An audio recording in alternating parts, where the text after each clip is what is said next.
Hello guys, പുതിയ വീഡിയോയിലേക്ക് എല്ലാവർക്കും സ്വാഗതം. Episode number 91, day 90. ഇന്ന് കേരളപ്പിറവി ആയതുകൊണ്ടാണ് എല്ലാവരും ഒരു മുണ്ടും സെറ്റപ്പും ഒക്കെ എടുത്തുകൊണ്ട് വന്നിരിക്കുന്നത്. ഇന്നലെ ഞാൻ പ്രൊമോട്ട് ഒരു റിയാക്ഷൻ വീഡിയോ ഇട്ടിട്ടുണ്ടായിരുന്നു. അന്നേരം ഞാൻ ചോദിക്കുന്നുണ്ടായിരുന്നു, എല്ലാവരും എന്താണ് ഈ മുണ്ടും സാരിയൊക്കെ കൊടുത്തുകൊണ്ടിരിക്കുന്നതിനും വിശേഷം ഉണ്ടോ എന്ന്. എനിക്കത് മനസ്സിലായിട്ടുണ്ടായിരുന്നില്ല. അതിൻ്റെ അടി കുറെ കമന്റ് ഇടാം, മണ്ട കേരളപ്പിറവി ഇടാൻ മണ്ട കേരളപ്പിറവി എന്ന് കുറെ കമന്റ്. ഒന്നാമത്തെ കാര്യം, ഈ ദിവസങ്ങളൊന്നും കടന്നു പോകുന്നത് ഞാൻ അറിയുന്നതേ ഇല്ല. നിങ്ങൾ പറയുമ്പോഴാണ് നവംബർ മാസമായി എന്ന് തന്നെ ഞാൻ മനസ്സിലാക്കുന്നത്. ഈ മാസമാണ് എൻ്റെ ബർത്ത്ഡേ പോലും. കഴിഞ്ഞ വർഷം പലരും മെസ്സേജ് ചെയ്തപ്പോൾ തന്നെയാണ് ഞാനത് ഓർത്തത്. എനിക്ക് കൃത്യമായിട്ട് മെസ്സേജ് ചെയ്യുന്ന, ബർത്ത്ഡേക്ക് മെസ്സേജ് ചെയ്യുന്ന, എന്നെ ഓർപ്പിക്കുന്ന ഒരാൾ നമ്മുടെ ഫെഡറൽ ബാങ്ക് ആണ്. അവർ വളരെ കൃത്യമായിട്ട് നമ്മുടെ ബർത്ത്ഡേ വിഷ് ചെയ്യാറുണ്ട്. അപ്പോൾ ഈ ബിഗ് ബോസ് തുടങ്ങിയതിന് ശേഷം ഉറക്കമില്ല, ഒന്നുമില്ല, ഡേയ്സ് പോകുന്ന അറിയുന്നില്ല. നിങ്ങൾക്ക് അറിയാമല്ലോ, ഞാൻ എപ്പോഴും പാതിരാത്രി 4 മണി 3 മണിക്കൊക്കെയാണ് വീഡിയോ ഇടുന്നത്. യൂട്യൂബിലും വീഡിയോ ഇട്ട് പിന്നെ ഫേസ്ബുക്കിലും വീഡിയോ ഇട്ട് എല്ലാം കഴിഞ്ഞ് കിടക്കുമ്പോഴത്തേക്ക് മോസ്റ്റ്ലി ഒരു 6 മണി 7 മണിയൊക്കെ ആകും. ഇപ്പൊ വന്ന് രാത്രി ഉറക്കം വരാറുമില്ല. കിടക്കാൻ നേരത്താണ് ബിഗ് ബോസിന്റെ ലൈവ് റെക്കോർഡിംഗ് ഇട്ടിട്ട് കിടക്കുന്നത്. എന്നിട്ട് വൈകുന്നേരം ഒരു 4, 5, 6 മണിയൊക്കെ ആകുമ്പോഴത്തേക്ക് എണീക്കും. ഈ റെക്കോർഡിംഗ് ഇട്ടേക്കുന്ന ലൈവ് അത്രയും 8 മണിക്കൂർ എന്താണ് നടത്തുന്നതെന്ന് കുത്തിരുന്നത് കാണും. ഓടിച്ചോടിച്ചായിരിക്കും കാണുന്നത്, എന്നാലും അതിന് നല്ല സമയം എടുക്കും. എന്നിട്ട് ഒന്ന് ഫ്രഷ് ആയി ആഹാരമൊക്കെ കഴിച്ചു വരുമ്പോഴത്തേക്ക് അടുത്ത എപ്പിസോഡ് തുടങ്ങും. എപ്പിസോഡ് ഇരുന്ന് കാണും, അത് വീഡിയോ കട്ട് ചെയ്യും. ഞാൻ ഇതിനകത്ത് അധികം വീഡിയോ കാണിക്കുന്നില്ലെങ്കിലും ഞാൻ ഇത്രയും വീഡിയോസ് കട്ട് ചെയ്തിട്ടാണ് ആക്ച്വലി വീഡിയോ ചെയ്യാനിരിക്കുന്നത്. ഓരോ സീൻസും കൃത്യമായിട്ട് അറിയാൻ വേണ്ടിയിട്ട്. പിന്നെ അതിന് ടൈം ടേക്കിംഗ് ആണ്. പിന്നെ വീഡിയോ റെക്കോർഡ് ചെയ്ത് എഡിറ്റ് ചെയ്ത് വരുമ്പോഴത്തേക്ക് സമയം എടുക്കും. അന്നേരം ഈ ദിവസങ്ങളൊന്നും പോകുന്നത് എനിക്ക് അറിയത്തില്ല. അതുകൊണ്ടാണ് ഇനി നവംബർ 1 കേരളപ്പിറവി ഞാൻ ഓർക്കാഞ്ഞത്. നവംബർ 1 ആണെന്ന് പോലും എനിക്ക് ഓർമ്മ ഉണ്ടായിരുന്നില്ല. സീരിയസ്ലി അതാണ്. എല്ലാ ദിവസവും ജോലിക്ക് പോകുന്ന ആൾക്കാരൊക്കെ ആണെങ്കിൽ ശനി ഞായറും ഒക്കെ ആകുമ്പോഴത്തേക്ക് ഓർക്കും. എനിക്ക് ശനി ഞായർ പോലും അറിയുന്നില്ല. ബിഗ് ബോസ് ആവുന്നതിന്റെ പേര് ശനിയാഴ്ച ആരട്ടം വരുമ്പോ ശനിയാഴ്ചയായി എന്ന് ഓർക്കുന്നു. നമുക്ക് എല്ലാ ദിവസവും വീഡിയോ ഇടണമല്ലോ, നമുക്ക് ലീവ് ഒന്നും ഇല്ലല്ലോ. വീഡിയോ ഇട്ടാൽ പൈസ കിട്ടും, ഞാൻ പഠിക്കാനുള്ള എന്തെങ്കിലും കിട്ടും, അതാണ്. പിന്നെ നവംബർ 1 നമ്മള് കേരളപ്പിറവി എന്ന് പറഞ്ഞാൽ ഞാൻ ഇവിടെ മുണ്ടി ചട്ടു കിട്ടുന്ന ആഘോഷിക്കാറൊന്നുമില്ല. കൂടി എന്തെങ്കിലും ഡ്രസ്സൊക്കെ ഇവിടെ ഇടുന്നത് വല്ല വിഷുവിന്റെ അന്നോ അങ്ങ് ഇടാറില്ല, ഓണത്തിന്റെ അന്നോ ഒക്കെയാണ്. നമ്മള് സാധാരണക്കാരനാവും കേരളപ്പിറവി കേരളപ്പിറവി ആ ഒരു സെറ്റപ്പിൽ അങ്ങ് വിടത്തേ ഉള്ളൂ. ഞാൻ ഓർക്കുന്നില്ല കേരളപ്പിറവിയാണ് ഇതൊന്നും, അതുകൊണ്ടാണ്. ഓക്കെ, അപ്പൊ വാട്ടെവർ, നമുക്ക് ഇന്നത്തെ വീഡിയോയിലോട്ട് പോകാം ഗൈസ്. ലാലേട്ടൻ വന്നു, കേരളപ്പിറവിയായിട്ട് ബന്ധപ്പെട്ട ഒരു വീഡിയോ പ്ലേ ചെയ്യുന്നുണ്ടായിരുന്നു. ഈ വീഡിയോ കണ്ടപ്പോൾ എനിക്ക് തോന്നിയത് ഈ നോർത്ത് ഇന്ത്യൻ നാറുകൾക്കിട്ടുള്ള മുട്ടൻ ഊക്കായിട്ടാണ് ഫീൽ ചെയ്തത്. ഈ വീഡിയോക്കകത്ത് നറേറ്റ് ചെയ്തേക്ക് രഞ്ജി പണിക്കറാണ്. രഞ്ജി പണിക്കറിനകത്ത് ഒരു കാര്യം പറയുന്നുണ്ട്, നമ്മുടെ നാടിനെ പറ്റി അധികം അറിയാത്ത ആളുകൾക്ക് നമ്മുടെ നാടിനെ പറ്റി ഓർക്കുമ്പോൾ 24/7 മുല്ലപ്പൂവും ചൂടി നടക്കുന്ന സുന്ദരിമാരുടെയും പിന്നെ ചായ കുടിക്കാൻ വരെ വള്ളവും തുഴഞ്ഞു പോകുന്ന ആണുങ്ങളുടെ നാടാണ് കേരളം എന്നാണ് പലരും ധരിച്ചു വെച്ചേക്കുന്നത്. അത് വേറൊന്നും കൊണ്ടല്ല, ഇപ്പൊ റീസെന്റ് ആയിട്ട് ഇറങ്ങിയ ഒരു പരമസുന്ദരി എന്നങ്ങാണ്ട് പറഞ്ഞൊരു സിനിമ ഉണ്ടല്ലോ, അതിനകത്ത് ഒരു രഞ്ജി പണിക്കറുണ്ട്, അത് വേറെ കോമഡി. അതിനകത്താണെങ്കിലും ഇതിന് മുമ്പ് ഇറങ്ങിയ കേരള സ്റ്റോറി എന്ന് പറയുന്ന മറ്റേ കൂതറപ്പടം, നാഷണൽ അവാർഡ് കിട്ടിയ പടം, ആ സിനിമയ്ക്കകത്താണെങ്കിൽ നമ്മുടെ മലയാളി പെൺകുട്ടികളെ പോർട്രേ ചെയ്തേക്കുന്നത് എങ്ങനെയാണ്? സാരി ഉടുത്ത് മുല്ലപ്പൂവും വെച്ച് കിടക്കുന്ന ഒരു പെൺകുട്ടി.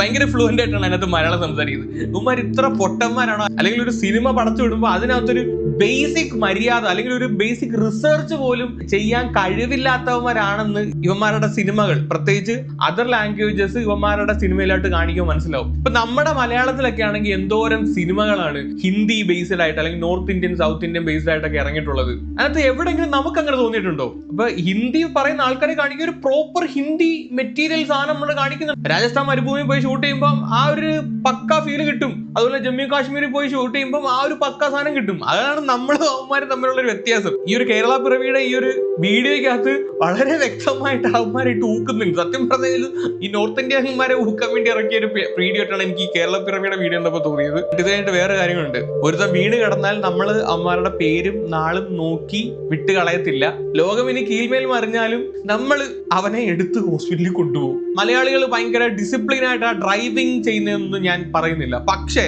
ഒരു ആംബുലൻസ് സൈറൻ ഇട്ട് വരുമ്പോ മലയാളികളുടെ ഒരു സിവിക് സെൻസ്, ഉത്തരവാദിത്തം അപ്പൊ കാണാൻ പറ്റും. ഒരു ആംബുലൻസിന് വഴി കൊടുക്കുന്നത്, അത് ഏത് ഗ്യാപ്പിലോട്ട് കുത്തിക്കയറ്റിയിട്ടാണെങ്കിലും ആംബുലൻസിനെ കടത്തിവിടാൻ പ്രത്യേകിച്ച് നമ്മുടെ മലയാളികൾ കാണിക്കുന്ന പോലെ അത്രയും ഒരു ഇത്, അത് എന്തോ ആയിക്കോട്ടെ. നമ്മൾ ഈ അടുത്ത് കുറച്ച് നാൾക്ക് മുമ്പ് കണ്ടാണ് ഒരു തല്ല് നടക്കുകയാണ്, ഭയങ്കര ഒരു കൂട്ടത്തിൽ റോഡിൽ കിടന്ന് നടക്കുകയാണ്. അന്നേരം ഒരു ആംബുലൻസ് വരികയാണ്, ഈ തല്ല് അവിടെ സ്റ്റോപ്പ് ചെയ്ത് ആംബുലൻസിനെ പറത്തി വിട്ടിട്ട് അവർ തല്ല് റീസ്റ്റാർട്ട് ചെയ്തു. അതാണ് നമ്മുടെ കേരളം. മനസ്സിലായോ? അപ്പൊ ഏത് സിറ്റുവേഷനിലും നമ്മൾ ഒരു റെസ്പെക്ട് വീട് കിടക്കുന്നവന് കൊടുക്കാറുണ്ട്. അത് മുസ്ലിം ആയിക്കോട്ടെ, ഹിന്ദു ആയിക്കോട്ടെ, അത് അവന്റെ വാലോ ജാതിപ്പേരോ അവൻ വേറെ ഒന്നും നോക്കത്തില്ല, പൊക്കിയെടുത്ത് ഹോസ്പിറ്റലിൽ കൊണ്ടുപോകാറുണ്ട്. ആക്ച്വലി അതൊരു നല്ല വീഡിയോ ആയിരുന്നു കേട്ടോ. പിന്നെ ഇന്നത്തെ one of the main topic എന്തായിരിക്കും? നമ്മുടെ അനീഷിന്റെയും അനുമോളുടെയും ഇഷ്യൂ തന്നെ ആയിരുന്നു ഇന്നത്തെ മെയിൻ ടോപ്പിക്. ഇന്ന് ലാലേട്ടൻ വന്ന് ആദ്യം തന്നെ പരിപാടി ക്വിസ് പ്രോഗ്രാം ആണ് ഗൈസ് നടത്തുന്നത്. കേരള പിറവിയുമായിട്ട് ബന്ധപ്പെട്ട ക്വിസ് പ്രോഗ്രാം. ഈ ക്വിസ് പ്രോഗ്രാമിനിടയിലും അനീഷിനെ ഇട്ട് വാരാൻ ലാലേട്ടൻ മറന്നില്ല. ഇത് കേട്ട് വേറെ സംഭവം ഉണ്ട്. ലാലേട്ടൻ ചോദിക്കും കേരളത്തിന് ആദ്യത്തെ നോവൽ ഏതാണെന്ന്. ആർക്കും അറിയില്ല. എന്നിട്ട് അനീഷിനോട് ചോദിക്കുമ്പോൾ പറയും സ്ത്രീകളുടെ പേരുമായിട്ട് ബന്ധപ്പെട്ട് എന്തോ ഒരു നോവലാണ് ലാലേട്ട. അപ്പൊ ലാലേട്ടന് ഒരു ഡയലോഗ് ഉണ്ട്. ഒന്ന് ആലോചിക്കുക, ഈ പറഞ്ഞ ലാലേട്ടൻ തന്നെയാണ് അനീഷ് ഒരു സ്ത്രീ വിരോധിയാണെന്നും പറഞ്ഞ് കൈപിടിച്ച് ബിഗ് ബോസ് ഹൗസിലോട്ട് കയറ്റി വിട്ടത്. ആ ലാലേട്ടൻ തന്നെ ഇപ്പൊ വന്ന് പറയാണ് സ്ത്രീകളുടെ പേരാണ് ഇപ്പൊ മനസ്സിലോട്ട് വരുന്നതെന്ന്. ഈ ആദ്യമൊക്കെ ഈ സ്ത്രീ വിരോധിയാന്നൊക്കെ പറഞ്ഞ് അകത്തോട്ട് വിട്ടത് തന്നെ ഒരു ഡ്രാമയാണ്, സത്യമായിട്ട് ഒരു ഡ്രാമയാണ്. അനീഷ് വന്നപ്പോ പറഞ്ഞ എനിക്ക് ഇപ്പോഴും ഓർമ്മയുണ്ട്, സ്ത്രീകൾ കാരണം ബുദ്ധിമുട്ടുന്ന ആണുങ്ങൾക്ക് വേണ്ടിയിട്ടൊക്കെ ശബ്ദം ഉയർത്താൻ വേണ്ടിയിട്ടാണ് ഞാൻ ഇതിന്റെ അകത്തോട്ടൊക്കെ വന്നതെന്ന് പറഞ്ഞിട്ട് അനീഷ് അതിന്റെ അകത്ത് ഏറ്റവും കൂടുതൽ ശബ്ദം ഉയർത്തിയിട്ടുള്ളത് ആണുങ്ങൾക്കെതിരെയാണ്. ഏറ്റവും കൂടുതൽ കള്ളത്തരം പ്രചരിപ്പിച്ച ഒരു ഇൻട്രോ ആണ് അനീഷിൻ്റെത്. 5 കൊല്ലത്തെ ലീവ് എടുത്ത് ബിഗ് ബോസിന് വേണ്ടി പ്രിപ്പയർ ചെയ്തു എന്ന് പറഞ്ഞ ആ ഒരു പരിപാടി, 2 സ്ത്രീ വിരുദ്ധൻ എന്ന് പറഞ്ഞ പരിപാടി, 3 ആണുങ്ങൾക്ക് വേണ്ടിയിട്ട് സംസാരിക്കാൻ വേണ്ടിയിട്ടാണ് അനീഷ് അകത്തോട്ട് വന്നതെന്നുള്ള ഇത്. അതൊരു മൊത്തം ഒരു സ്ക്രിപ്റ്റ് ബേസിലാണ് അനീഷ് അകത്തോട്ട് വന്നത് തന്നെ. ഇപ്പൊ അനീഷ് ആദ്യം കാണിച്ചുകൊണ്ടിരുന്ന ഈ ചൊറി സ്വഭാവം തന്നെ പുള്ളിയുടെ ഒരു സ്ക്രിപ്റ്റ് ആണ്. അത് ആദ്യം ആ ഒരു സ്ട്രാറ്റജിയാണ് പുള്ളി പിടിച്ചത്. അങ്ങനെ ലാലേട്ടൻ ഓരോ ചോദ്യം ചോദിക്കുകയാണ്. വളരെ സിമ്പിൾ ആയിട്ടുള്ള ചോദ്യങ്ങളൊക്കെയാണ്. പണ്ട് നമ്മൾ കേട്ടിട്ടുള്ളതും പഠിച്ചതൊക്കെ ആയിട്ടുള്ള ചോദ്യങ്ങളൊക്കെ തന്നെയാണ് ചോദിക്കുന്നത്. ആദ്യത്തെ ജ്ഞാനപീഠ അവാർഡ് കിട്ടിയത് ആർക്കാണ്? ആദ്യത്തെ നോവൽ ഏതാണ്? കേരളത്തിൽ എത്ര ജില്ലയുണ്ട്? ഒരു മിനിമം ബേസിക് നോളജ് ഉള്ളവർക്ക് പറയാൻ പറ്റുന്ന ചോദ്യങ്ങളൊക്കെയാണ്. അക്ബർ 1-2 ചോദ്യത്തിന് ഉത്തരം പറഞ്ഞു എന്നുള്ളതല്ലാതെ ബാക്കി ഒന്നിനും ഒരു കിണയും അറിയത്തില്ലെന്നുള്ളതാണ്. അവസാനം ലാലേട്ടൻ തന്നെ വെറുത്ത്, ലാലേട്ടൻ തന്നെ പറയുന്ന ഒരു കാര്യമുണ്ട്, ഒന്നും ചോദിക്കുന്നില്ല, നാണക്കേട് തന്നെ.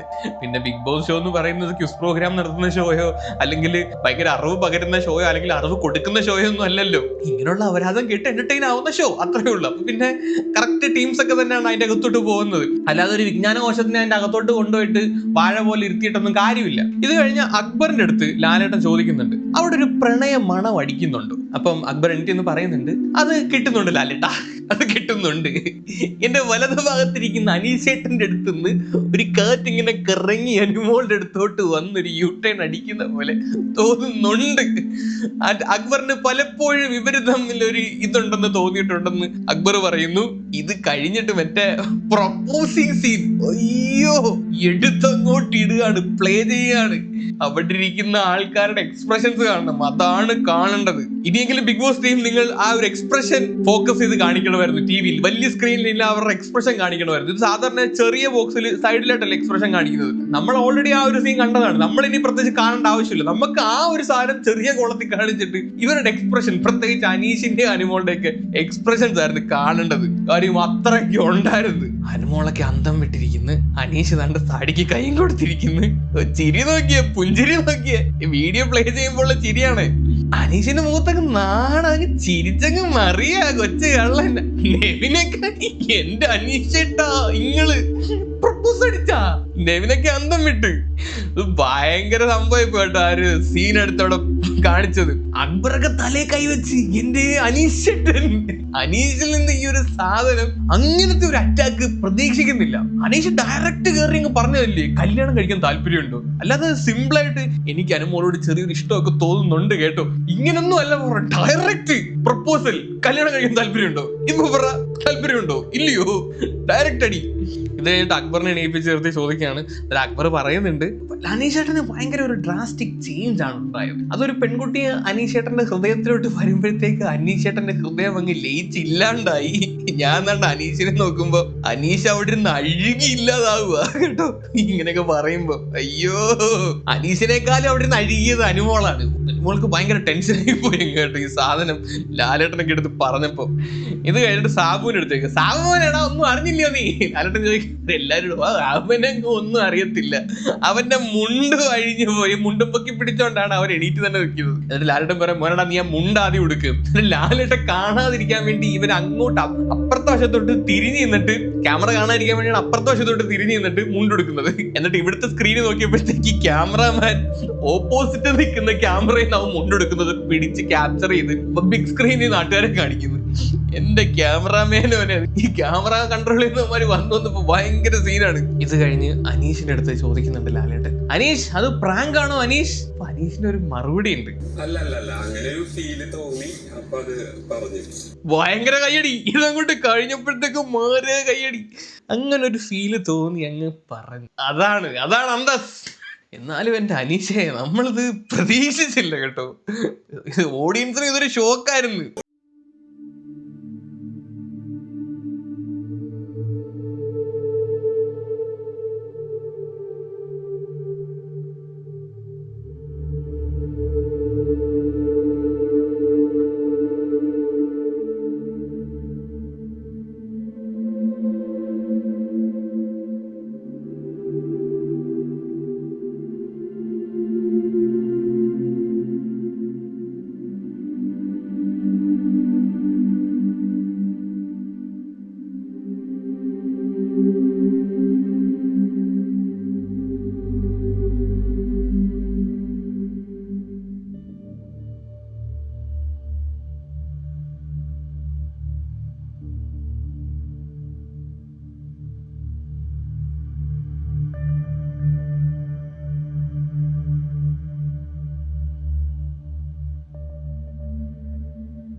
ലക്ഷത്തിന്റെ പകുതിക്ക് വേണ്ടിയിട്ട് നിക്കാന്നൊക്കെ പറഞ്ഞ് അത് ഭയങ്കര ചീപ്പ് പരിപാടിയായിട്ട് ഫീൽ ചെയ്ത്. സീരിയസ്ലി പൈസക്കൊക്കെ ആവശ്യം എല്ലാവർക്കും ഉണ്ട്, അത് നമ്മൾ സമ്മതിക്കുന്നു. എന്നാൽ അതങ്ങോട്ട് ദഹിക്കുന്നില്ല. അതോ ഇനി ഇവർ ഈ ടീമായ സമയത്ത് ഉണ്ടാക്കിയ ഉടമ്പടിയാണോ ഇത്? ആദ്യം ഇവർ ടീമായിട്ടായിരുന്നല്ലോ ആ ഒരു 3 ലക്ഷത്തിന്റെ ടാസ്ക് കളിക്കുന്നത്. അന്നേരം ആ സമയത്ത് ഉണ്ടാക്കിയ ഉടമ്പടി വല്ലതാണോ?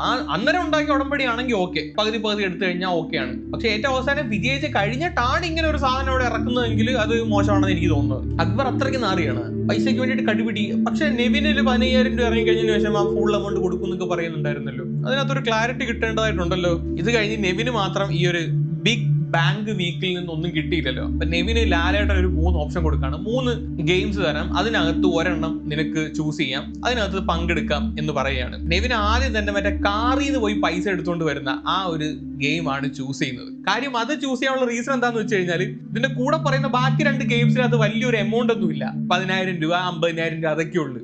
ഈ കാറിന്റെ ടാസ്കിനാണ് ഏറ്റവും വലിയ എമൗണ്ട് വന്നേക്കുന്നത്. കൃത്യമായിട്ട് ഓൾറെഡി അനുമോളൊക്കെ പോയിട്ട് അകത്ത് കയറി വന്നതാണ്. നെവിൻ അന്നേരം മനസ്സിലായി 1 മിനിറ്റ് കൊണ്ട് കയറി അകത്ത് പോയി സെർച്ച് ചെയ്തിട്ട് പൈസ എടുത്തുകൊണ്ട് വരാം, കിട്ടുവാണെങ്കിൽ നല്ലൊരു ഹ്യൂജ് എമൗണ്ടും കിട്ടും. അത് നെവിൻ അത് കൃത്യമായിട്ട് മനസ്സിലായി. നെവിൻ ആദ്യം തന്നെ ചാടി കയറി അങ്ങ് പറഞ്ഞ് ആ കാറിനകത്തുള്ള ഗെയിം മതി ലാലേട്ട. അപ്പൊ ലാലേട്ടൻ പറയുന്നുണ്ട് അത് ഇപ്പൊ എന്തായാലും ഇല്ല, നാളെ അത് ഉണ്ടാവും എന്ന് പറയുന്നുണ്ട്.